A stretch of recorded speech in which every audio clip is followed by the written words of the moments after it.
Il casolare nelle campagne di Novellara in provincia di Reggio Emilia, dove è stato ritrovato il corpo di Saman Abbas, su indicazioni dello zio Danish Hasnain, uno dei 5 imputati per l'omicidio della 18enne pakistana.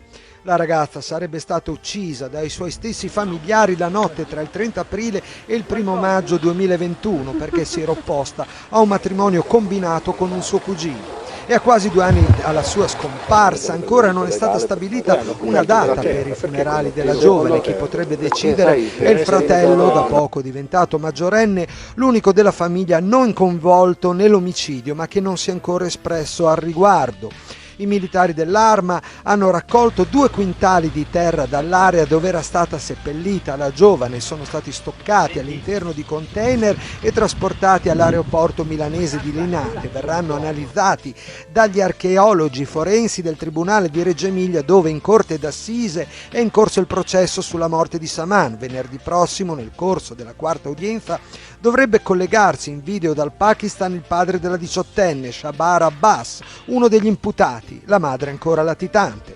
Elena Carletti, sindaco di Novellara, per evitare il turismo macabro ha emanato un'ordinanza di divieto di accesso alla zona e tra 2 settimane sarà realizzata